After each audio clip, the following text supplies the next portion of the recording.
All right, it's good to have you back at Studio 55 Morning Show. In case you're just joining us, well, you're welcome.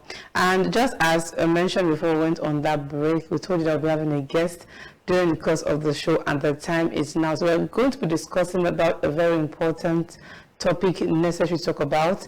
And, we're talking about empowering the girl child through education and innovation. And we'll be having Mrs. Rhoda Sandra Daniels to talk with us about this topic. She's an entrepreneur and also a girl child educator. She's live with us. She's on here, and we welcome you, Mrs.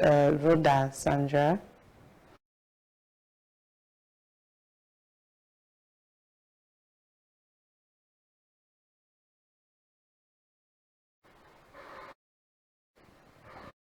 Good morning, Mrs. Rhoda. Hello, good morning. Thank you for having me. Have you on the show this morning?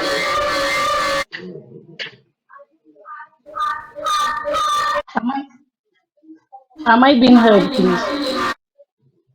Yes, we can hear you. You're live. We're talking about this very important topic. All right, good morning. Educator, so it's good to have an expert talk about this. But what I want to just start with is that in recent times we've been having topics like this. We've been having people come out to talk about awareness of the girl child and how it is important to educate them. But the thing is that despite the progress, why is education still a challenge for many girls globally? Despite having people like yourself, who is a girl child educator, come out to actually create awareness, why are we still having challenges globally with the education of the girl child? Okay, thank you very much. I think before I go to the answers you would want to hear, I'll briefly talk about empowering the girl child through education and innovation.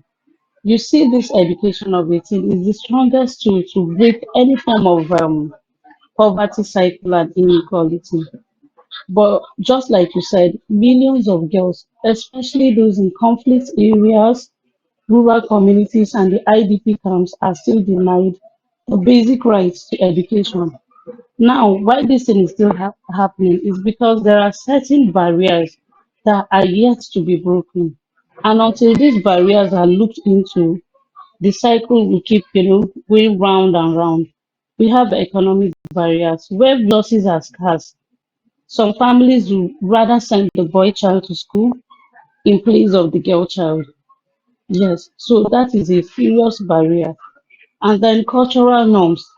I know of so many cultures that will always project the boy child against the girl child. Their belief is that a girl is wired, to do domestic stuff, but a man has been created to take care of the family, provide for the family, and the rest. So they will always profit the education of a girl in place of a boy. And then we have insecurity and displacement. For the past 6 years, I've been working closely with the displaced children and the vulnerable children as well, especially the girl child. And you realize that they are displaced from their homes. They are faced with so many challenges, harassment, abuse, molestation, and the rest of it. So some of these barriers, if they are not properly tackled, it will seriously affect their education. So I think these barriers are the reason why we still have few girls enjoying education compared to the majority of girls we have globally, especially in Nigeria. So, Madam Sandra, want to commend your efforts for what you are doing. It's not an easy job. Now you mentioned that parents they prefer educating the male child than the girl child. What do you think? How do you think this challenge can be overcome? How do you talk to parents to see that the education of the girl child is also very, very necessary in the society?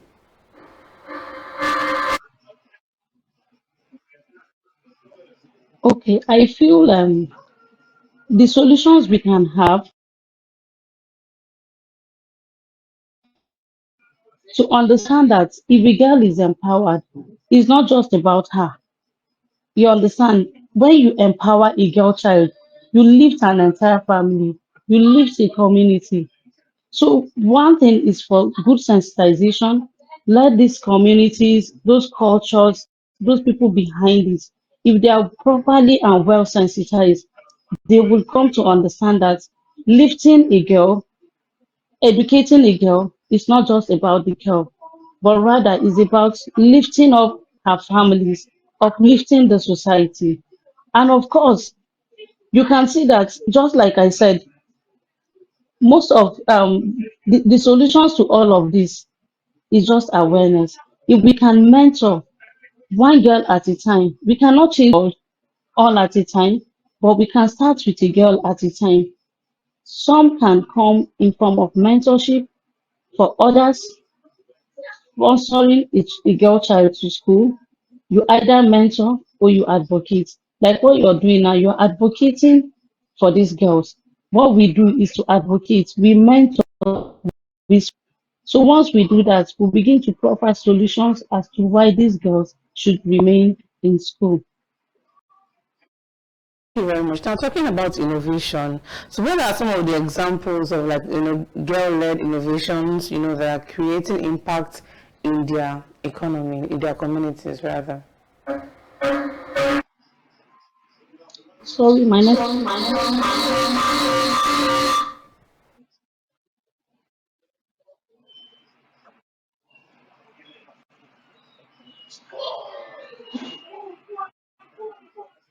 I think I.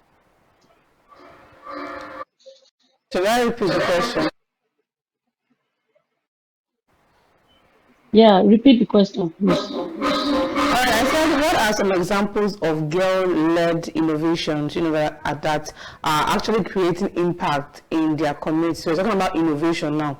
What are those innovations that are being put in place, that are on currently, that are actually improving things for them in their communities? Okay, like recently, I'll make use of the experience I have personally working with these vulnerable children and the displaced girls in workers to be precise. So what we're able to do through IDSEF, which is the Internally Displaced Children Education Foundation, is to see that we bring practical ways that these girls can be um, taught. There's this notion that things like computer and what have you is meant for the guys, but we try to bring it down. We teach these girls ICT skills, prepare them for digital economy. You can see it here. We introduce the tech hub for these girls and they pick interest. And as it stands, we have more girls that are being enrolled into the ICT platform. So it can help them because even aside just education, if they learn skills, it can help them. Even in entrepreneurship, they need this innovation to market their products. So we let them understand the need for them to be um, ICT inclined, for them to have good understanding of some of these tech. So it's a great job that you are doing. And we pray that the Lord will strengthen you. But I want to ask, this job you are doing, do you have people that are working with you, or you are doing it? Do you have a government intervention? And how do you want to pull it? Because we see that these are children, but as they are growing, how do you hope to, mentor them till they get stabilized?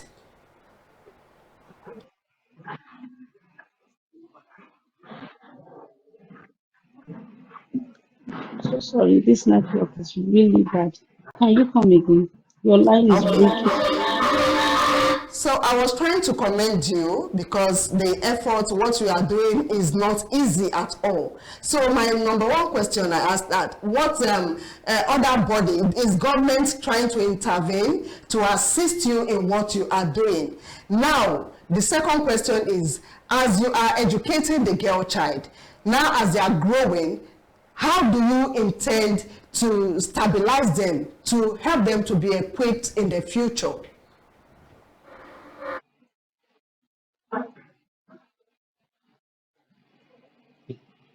Okay, thank you very much.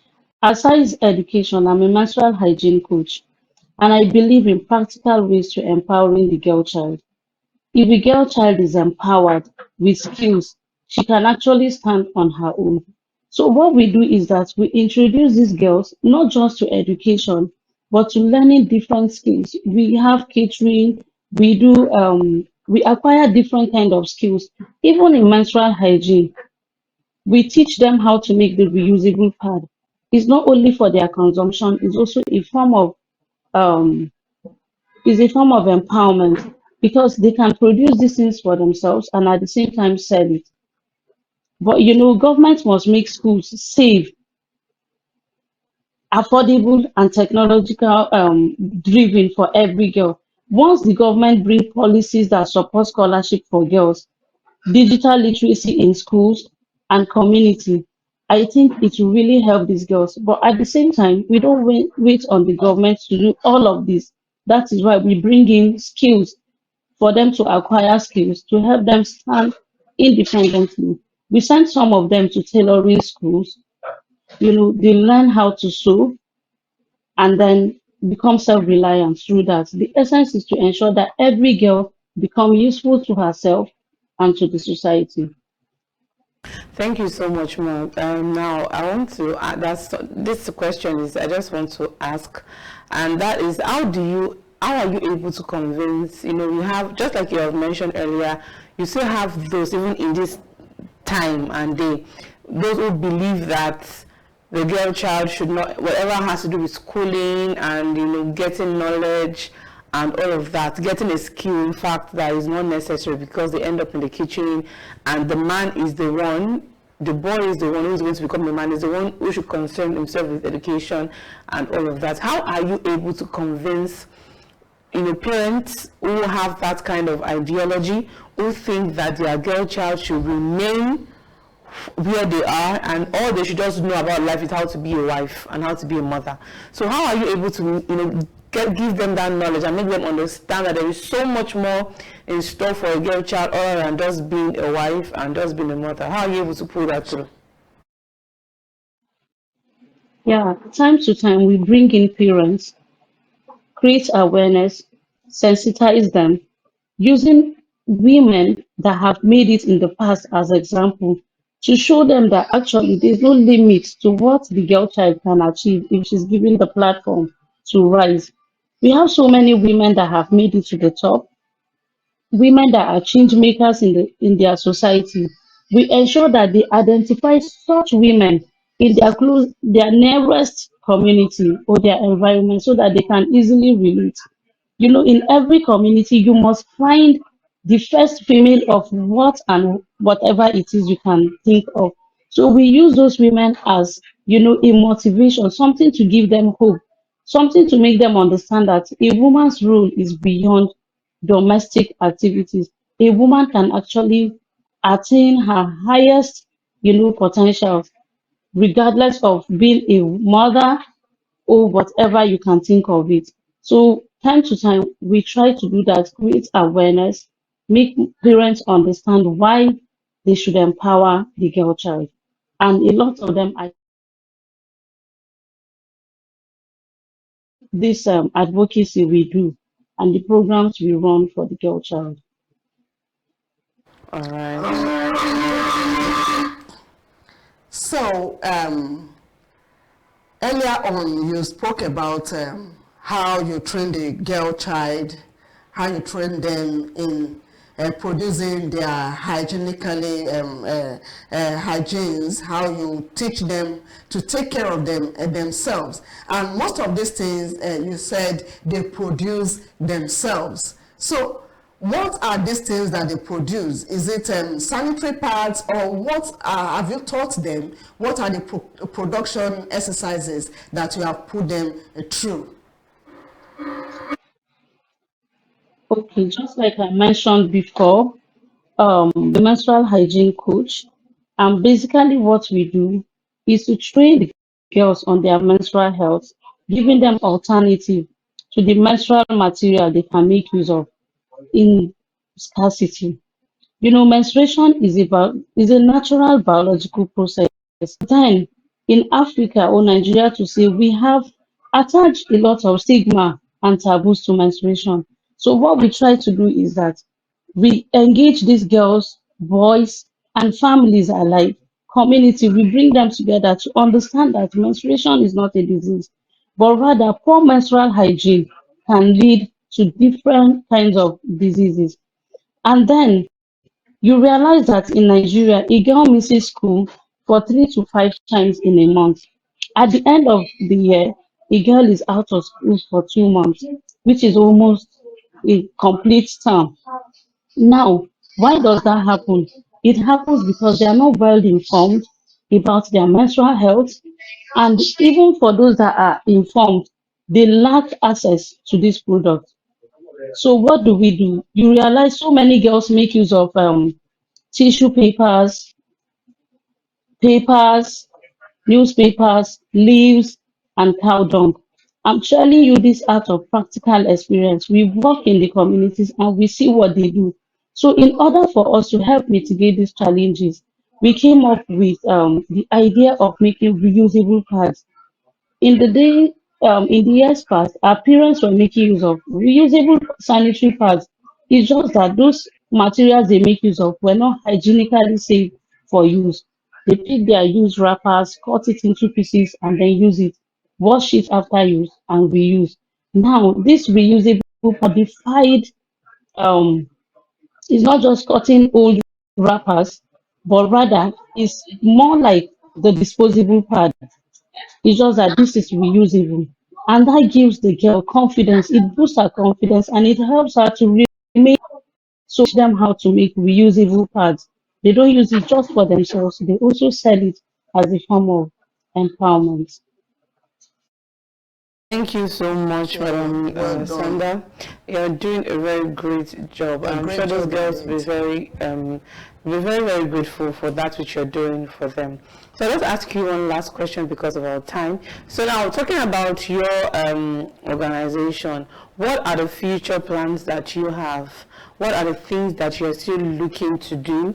For girls, are you willing to spread? What are the things that you are looking at to put in place to further help The girls girl. who are still in the prison of ignorance, who don't know a lot of things? What are the things what are the future projects you are working on, and is there anything you would like to reach out to, maybe, Or even or people are you looking out to to reach out to support you. partners, individuals because we have people who are always Willing, interested yeah. in things like this. So, are you interested in looking for partners or even government assistance? Yeah, there's always the point of action for everyone to take. And I think is if you can donate pad, you can support menstrual hygiene programs, it will go a very long way. Now, some of the basic things we're putting in place, we got a foreign NGO that wants to come in when they saw what we're doing with the vulnerable children in terms of innovation, making use of ICT as a tool for learning. They have decided to come in from the UK. They'll be coming November to help train these girls, you know, with the knowledge of AI without internet. But then they are coming with the software. We need to provide the hardware. So that is the drive we're trying to do now to see that we raise at least 1,000 hardware where these girls and other vulnerable children will have the opportunity to learn. And then secondly, we're advocating that a pad club or a menstrual hygiene club should be established in all the government schools and communities so that girls can easily access sanitary wares. Yes, we have established two in Plateau State, Bokos and Riom local government. These are crisis areas. These are areas that have been affected by crisis. So we ensure that these banks are placed there so that people can donate sanitary pads to help these girls overcome the stigma, the shame, and to help them remain in school. So what we're trying to do now, the way forward, is to see that we get sewing machine. We have a serious need for that so that these girls can go into serious production of the reusable pad. They will sell, get money from it, and at the same time, they will use it themselves. So it's a serious concern and it's a call for action. I'm calling on Nigerians to support either with hardware to help these children remain in school. You know, the world is going tech way, and these girls, if they are not introduced to the tech hub, they might be left behind. And I'm sure you wouldn't want to be left, you wouldn't want these girls to be left behind.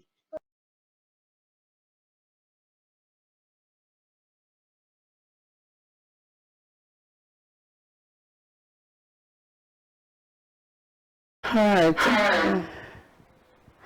I think the network's just interrupting, but then we have heard it from Madam Rhoda Sander. So much for joining us today on the show. We really appreciate, and you're doing a wonderful job. I mean, it's not easy financially. We didn't really ask about the financial part, but of course, it is very obvious to us that this kind of project needs financing, and then it's passion. It's just the passion that is there for someone just to want to really educate our girls out there, and so they will not be victims of unreasonable and heartbreaking circumstances. We are saying well done to you, Madam Rhoda, and we pray that God will continue to strengthen you and help you. So you've heard it from her. Those who always wait on the government. You say you're waiting for government to do something, but we have those who are still out there doing a lot of things, even without waiting for the government. So you've heard her. In case you want to be a part of this good work, you can always reach out. I don't know if she's still on. Maybe we can get the name of the organization. Yes. So that how to contact. Yes, in case we have anyone watching. Yeah, the organization is IDSEF, internally displaced. They are doing. In case, I don't think she's still on, but probably get the name of the organization so that you can be a part of. She's still on, so let's just have maybe just talk briefly about our organization, how you can reach out to her. In case you have donations, in case you want to be a part of the project or any project that Madam Rhoda instead, can you please share with us, just give us like a quick background of your organization and how people can reach out to you for donations and partnership? Okay, the name of the organization is IDSEF, Internally Displaced Children Education Foundation. It's not only for those who are displaced, but also for the vulnerable children in the society. This high risk because we have children that have been abandoned in the community. Once we get them involved, once we get them engaged, I'm sure crime rates will reduce in the community. So you can reach us through our website, idsefnigeria.org. That is the website, IDCEF, Nigeria.org. Yes, you can reach us for any inquiry, donation, advocacy, collaboration. You can always reach us through the website. We'll be there to take your questions and make your way forward. Thank you. All right, thank you so much. We hope to still call you. We'll still have you on our show, maybe in future times. Thank you. God bless you. All right, we have come to the end of today's program. We've heard it. Empowering the girl child is very important. There are many girls who don't have knowledge enough about their menstrual hygiene, and if you keep them uneducated, if you relegate them, you say no, you don't need to. It's not just about going to school. There are so many things that education. There are so many advantages education actually gives to the girl child, and there are many things that a girl's body that happens in a girl's body. She needs to be aware and this thing she might not learn it, if she's not educated enough. So if you keep it, and that's even why some girls get pregnant. They have unwanted pregnancies because you see a man or all these guys just deceiving advantage of them. Probably she has something going on in her body and she doesn't understand the reason why. and then one person is just deceiving her, telling her lies. So because she's not knowledgeable enough, she's not able to detect the lie and know that this is a lie. So you see that if you are keeping your child in the cage of ignorance, it means that you are harming that child. You are depriving that child of so many things that child can take advantage of in future, and even personally you are endangering the girl's life of the child. Yes. So education doesn't mean that she cannot be a mother or she cannot be a good wife. We have those who are excelling. They are excelling so much in life. They are making waves in their career, in their jobs, in their businesses, and at the same time they are wonderful mothers and they are amazing wives. Yes. So please let us get knowledge. If you're a mother, you're a father, you're thinking that all the investment on your child's education will get wasted in the kitchen, that's wrong. That is so wrong. She will pass on that knowledge to her own children, and it goes on like that. So please let us learn to invest as much as we do on our boy child, on the girl child as well. Yes, it's not a waste. All right.